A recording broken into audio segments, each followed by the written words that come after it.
I don't think I've been this underprepared for a podcast episode in a while. Um, Going purely based off memory, I think the last time I recorded an episode, the day it was going out, was a what? Like, I don't even know, man. Like, I want to just indulge me for a second. Right? Let me just like scroll through. No.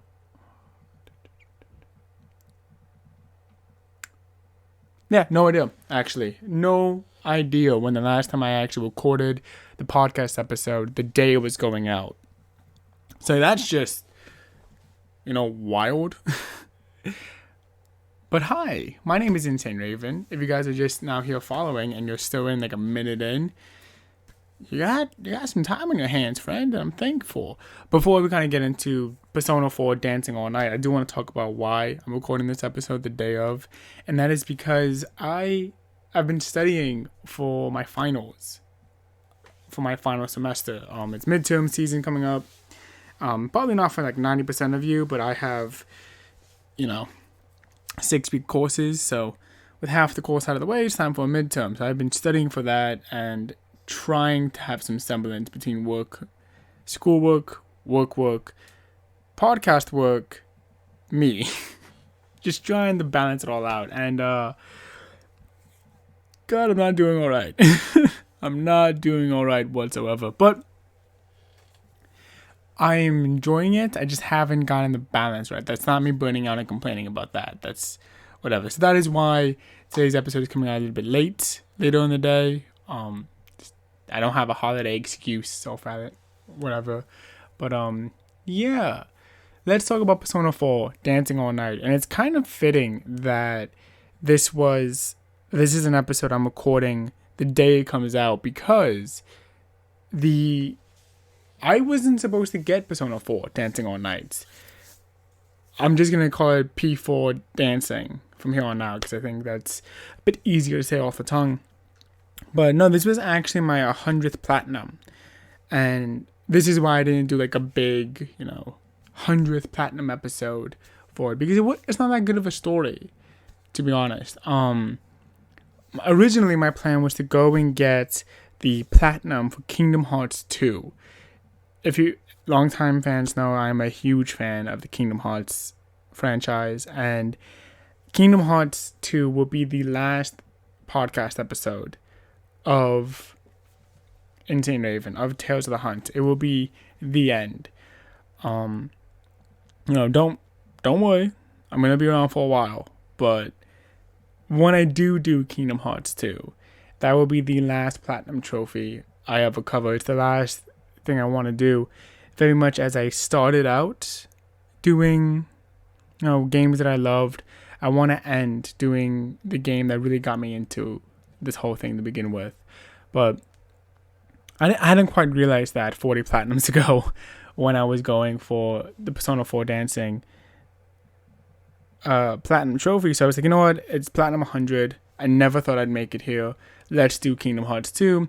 I accidentally overwritten one of my save files, pushing me back by a lot, and I got so stressed and so frustrated that I was like, you know what, I just want to listen to happy music for a little bit, and I accidentally got the platinum trophy. Because P4 Dancing is actually really easy. I kind of knew what I was getting into before, because I have done Persona 5 Dancing. I did that one a couple of years ago, and I was like, you know what, at this rate, let's just do P4, because as much as I love Persona, there is no way for me to platinum Persona 4 or Persona 3. I could grab a Vita for about $700 more than what it's worth for one game, and this isn't Smash Bros. What you doing, fam? But I didn't want to do that, so I'm like, I wanna explore more of the Persona franchise. How can I do that? And the dancing games that came out at P5 was just the perfect mix, essentially. So then I jumped on the Persona 4 Dancing, and I was like, okay, well, let's see what we got. And I was fully expecting another, I'll call it what it is, lazy type of cash grab like Persona 5 was. And lo and behold, it was a whole game, like a whole story mode with multiple stages, with like weird anime bondage pictures of like the vore pop stars, because this story is so insane. Like, the story of this game is absolutely insane. So what you have to do is you are helping out one of the P4 cast, whose name escapes me because I did not play P4. Rise. Rise is going on her comeback tour and she needs a bunch of background dancers. So that's where you come in. The P4 investigation team shows up and goes, alright, we're going to be dancing. He. And ends up getting caught up in this mystery of the Midnight Channel coming back, of ribbons and capturing people and capturing shadows, and it's very mysterious, very spooky. And the whole game has to deal with being true to yourself and not lying to yourself and not being what you think other people want you to be because you think other people want you to be that. It's a very touching story, actually. And it's quite interesting. Well, the idea of the story is quite touching, I should say. Persona 4 Dancing is probably one of the worst stories I think I've ever played. Mostly because it's stupid and it's lazy. Like, the idea of it is really good, and I love the idea of it. I even love some of the set pieces that come into it. And then you keep playing, it's like, oh, this doesn't get better.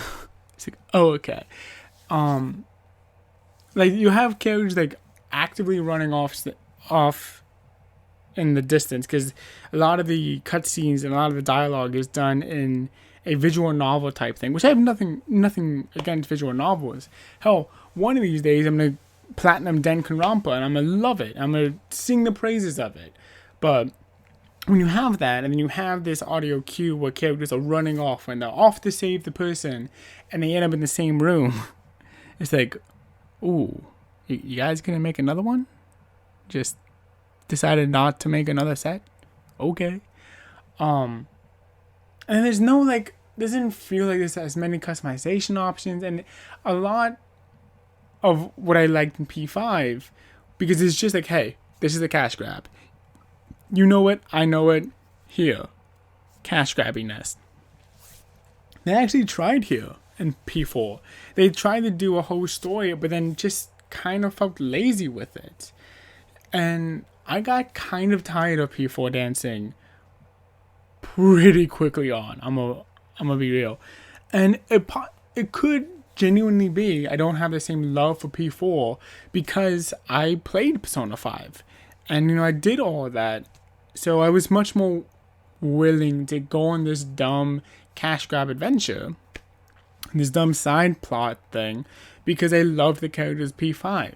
And I wasn't going into P4 Dancing with that kind of background. So going into it, I was like, okay, I'm not seeing a lot of the greatness here.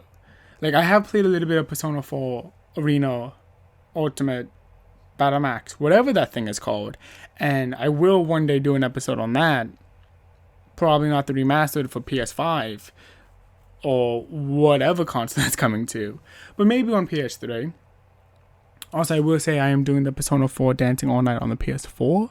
It came bundled with, it was a bundle if you bought the P5 and P3 dancing games all in one combo. So yes, I went out and did that because, you know,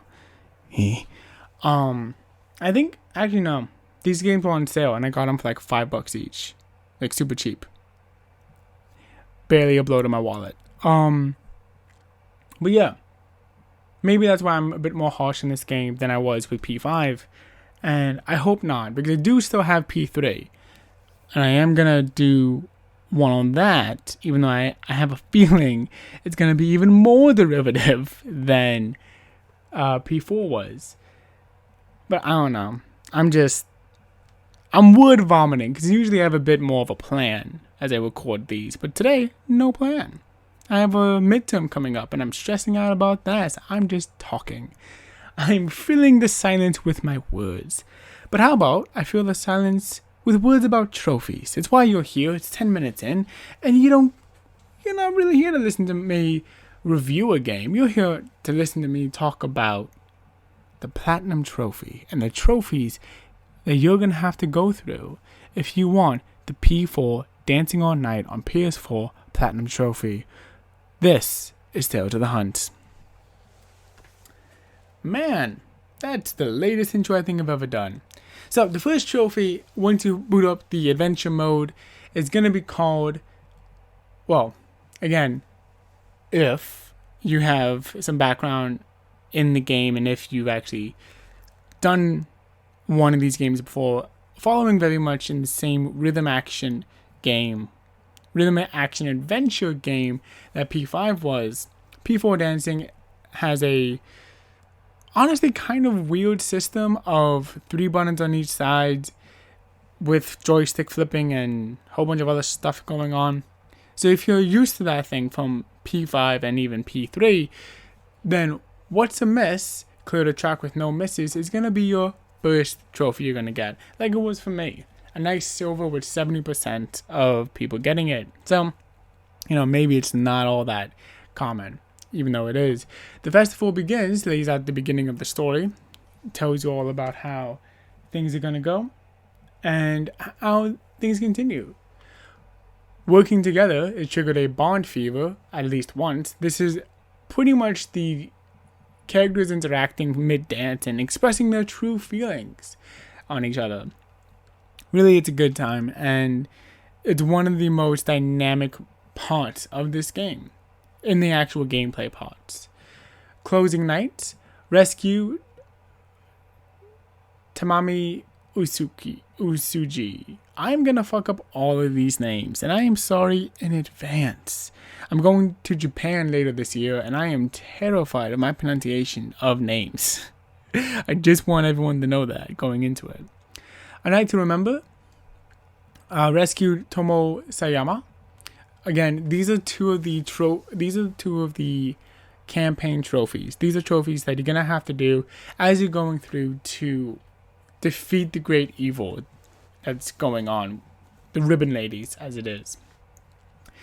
The main story circles around trying to save a bunch of pop stars that are all themed after animals and describe their flesh as delicious. There's a lot of weird, fetish stuff going on, specifically with vore and bondage, which, again, not a problem. You do you, boo-boo. But not what I was expecting in my dancing game. Maybe a couple of, butt slaps and a couple of, suggestive poses. But I wasn't expecting a whole, my flesh is so plump and ready for you. What the fuck? Wasn't ready for that. But enough of that. Hit the dance floor. It's for clearly one track in free dance. Nothing to do with ribbon bondage or eating the flesh of possibly high school girls. I don't know. It's kind of weird. Maybe they're college students. I know the investigation team has half of them have moved up. So maybe half of them are in college? It's hard to think. I know they're all under 18 though. I believe so. Maybe except for Nato? Moving on. Tidying up good toys. Rescued Zumomo Ujima. Standing room only. Rescued Nozumi Nakahara. And there you go. These are just a couple. Those two are, again, more the campaign story going through saving the entire pop star group. Empty seats. Performance ended prematurely. This is just for failing a performance. So you just boot up a game and stop playing, you're gonna get this trophy. Ironically, it's a rare trophy with only 49.9% of songs having ended early, which, I don't know, maybe that's a testament to the kicking soundtrack, because this soundtrack is kicking. Absolutely love it. Lotus Juice brings it hard with some of his remixes, and a lot of the music is just a good fucking time, and there's no other way to describe it besides a good fucking time. But even though I said there was less customization, doesn't mean there's not customization, because Appearance Matters and Fashion Police is for buying a costume for the first time and then changing costumes and then begin dancing. So, you still can customize your characters. Then there's Perfectionist, 50% plus, over 50% are perfectly clear on a hard track or higher. I did this, just so you guys know how I did. It was Your Affection. Just the standard middle of the road Your Affection trophy song. No remixes, no anything, but pretty good. I will say that I really fell in love with the music of this game. Even though the characters kind of get reverted a little bit back to their basic I don't know. Even though they went on multiple adventures at this point, proving who they are and having all that, it kind of feels weird to have them slotted back in version 1. Not to say that people know who they are once and they're always locked in, but it just felt like such a downgrade, I guess. Farewell, completing chapter 4, that's the next trophy, which the character who you had to do it with, whose name I forgot because she's so forgettable, I absolutely hated her. I hated her, all the little quips that she did. I hated her dancing. I hated so much of the bonus character dance routine. I was like, I actually hate you. I hate you so much. I'm not talking about the little girl. Nato, I think her name is. The little girl is delightful, and I love her. She's so sweet and so precious. I want to rescue her at all costs. I'm talking about the lead pop star, because she is the worst. She vocalizes almost everything, and she is the worst. The final touch: equip an accessory and begin dancing. Again, you can do that back in free play mode. The Empress Dethroned, rescue Kyoka Uchimizu. Final character you have to save, and who goes all the way in, which is very strange. New personal best. This is for beating a high score. You're gonna do this again on your what's the thing I'm thinking of? I'm thinking of free play. Yeah, you're gonna go once again do it on free play. Not a problem there. Bond dances go. Got through to Miku ya Tana no Kami, which I am so sorry for my pronunciation. I know, I'm aware, it's awful. But this is for finishing the last story beat of the game. Not the epilogue, but the actual story beat of the game. Time to party harder. Margaret joins the dance. I believe you have to buy a item, and then you have to buy an item. You have to buy the butterfly hair piece. It's one of the most expensive items in the game, and then you're going to be able to have Margaret join you. The electronica in Velvet Room is one of my favorite tracks. Straight up. Inseparable. Triggered 30 types of bond fevers. You're going to get that just by doing, the game as you're going on and playing it, because you basically have to 100% this game. I'll talk a little bit more on that later. Love Connections. Perform a full combo on a track. This is actually pretty easy because the game offers you plenty of modifiers that make it easier to do. For example, one of the modifiers that you can use for this, because none of the modifiers remove trophy ability, which is great for if you're going for an easier platinum trophy, as this is, but the modifier good still keeps combos is gonna be pretty solid in helping you get this, so don't even worry about it. Best dressed bought half of all the costumes. Again, just one of those things you have to do. It's not really difficult. It's just a matter of grinding out money and performing well. Oh, there it is. Dream Team paired Rise and Kanami. I hated Kanami in free dance. I absolutely hated her so much. I hated her vocalizations. I hated all of her. Because as much as I'm repeating how much I hated her, she repeats her lines so many more times. I'm sorry, I'm not mad.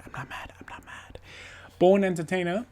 obtain top rank King Crazy on a track.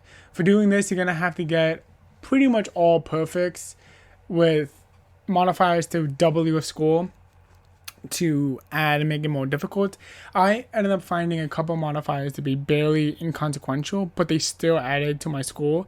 So by adding those and then getting nothing less than a great, I was able to get this. I got this on a song that I can't see because it's covering it up, which is upsetting. But yeah, King Crazy is for getting the absolute highest score. Now, when I said you have to be a completionist, I don't mean fully, because unlike with any other thing, where you was like, all right, King Crazy, now you need to get King Crazy on every single song. That would be for completionists, going in on every single song, every single difficulty, obtaining the top rank. You do not have to do that. So breathe easy. It's not as terrible as it seems. That familiar rush. Watch the replay data from score. This, I'm pretty sure you just have to hit watch replay and then you don't have to do anything else. So, yeah. Star Dancer. Dance using 2 or more items to raise the difficulties. This is going to get you that King Crazy thing, like I said. Now, I didn't actually use it up until after I got the King Crazy, because I'm just that fucking good, y'all. But just know that it is an option and it will not take away from you. Beauty and the Beast, seen all bond fevers between Naoto and Kanji, which this is what I mean when it definitely feels like you have to do 100% things. This is any time that Naoto and Kanji can get together and dance together, they need to get together and dance. Using the all bond fevers are active, regardless of performance modifier, is gonna be your ticket too. Essentially, if one of them are dancing, just keep going through with bond fever until you unlock the other one to get it, the trophy. Same thing with the red and green trophy for seeing all bond fevers between Yukiko and Chie. Same kind of thing. So there you go. The party never ends. Cleared all tracks in free dance, which is easy peasy. Historian watched all events, including pre-story. Now you're done with the actual campaign. Now that you've watched the prequel, now you're done. You don't have to go back there anymore. Because now you exist in free play, motherfucker. I am thou and thou art I. Complete the database. Pretty much for collecting all the songs, all the artworks, all the endings, all of the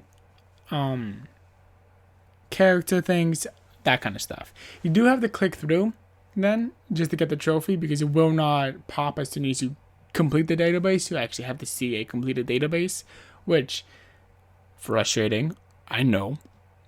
But there you go. Hooked on shopping, bought all items in shopping, which, that's what I mean by going almost full completionist.